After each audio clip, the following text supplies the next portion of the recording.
So we're here in Brookville, Indiana. This is Crimson Ghost Studio. I work under Josh Morgan. He's the owner and operator here. My first tattoo was in Oxford, Ohio at Uptown Tattoo.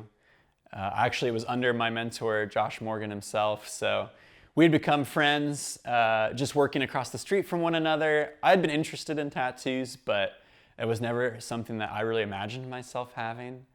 But one day he convinced me to come up there and tattoo happened. It was awesome.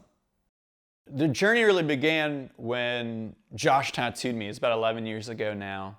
Pretty early on in our relationship, through tattooing me and just getting to know each other as friends, he learned that I was an artist. I had done art my whole life. I was always drawing. Even in first and second grade, I was known to the other students as like Izzy, the kid with a pencil in his hand.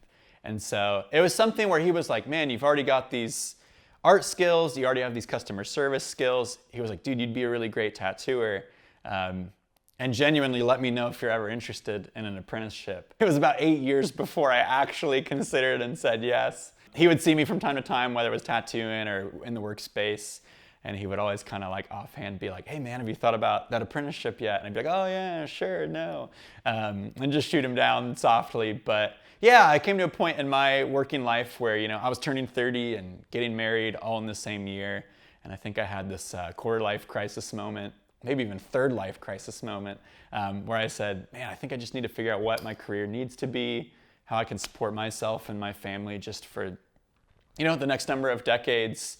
And so I was like, man, tattooing, maybe that is the thing. So the process of that was, I kind of blew his mind a little bit. I sat down for a tattoo appointment with him here at this shop. And I was like, so I've got a question for you, Josh.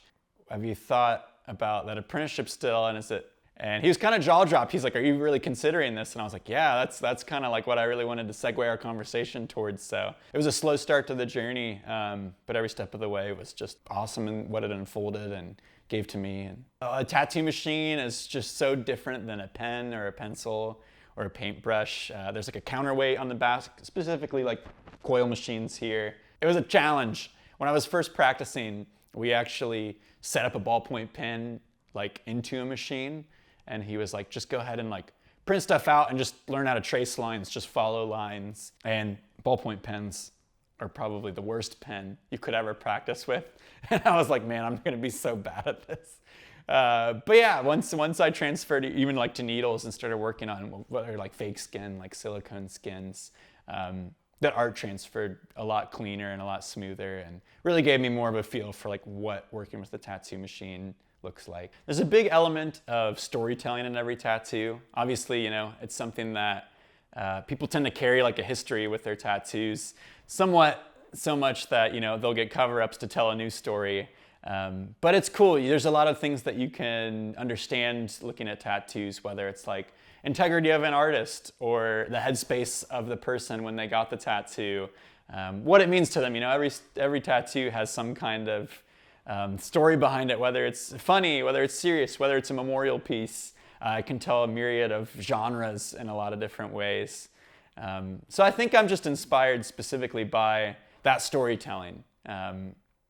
Even bad tattoos, quote unquote, can have an element of like fun memory to them or intrigue, I guess. So yeah, it's a fascinating thing, and those stories are pretty endless in so many different ways.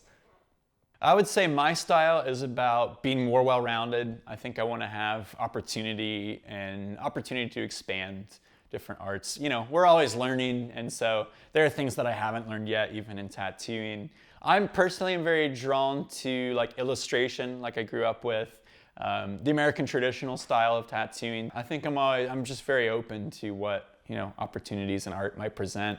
And I think too, like you're in a sense at the mercy too of what your client is expecting. So even when I'm kind of like pre-interviewing someone for work, I really want an idea of what they want, but also specifically what has inspired them, whether it's a specific art style of tattooing or just imagery, or if they just give me the freedom, that gives me an opportunity to be like, oh, how do I want to draw? There's a million ways to draw an apple, how do I want to draw this apple today? Find those people that you want to get work from, It's like, it's almost more important than getting the tattoo.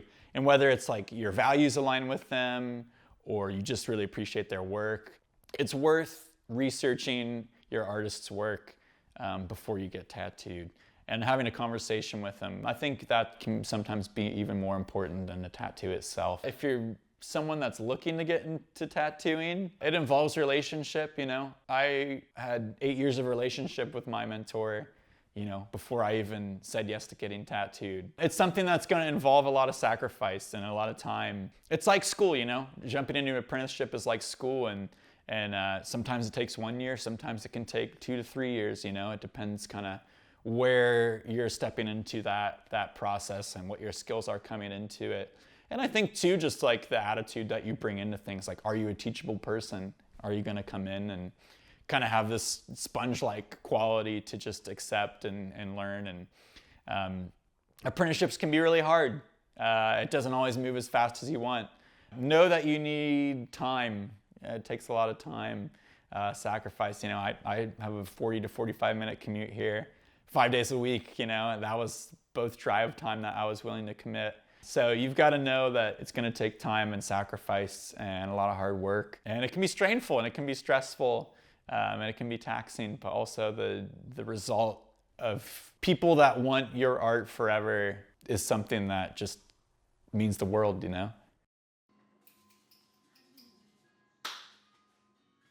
it like a little thumbs up.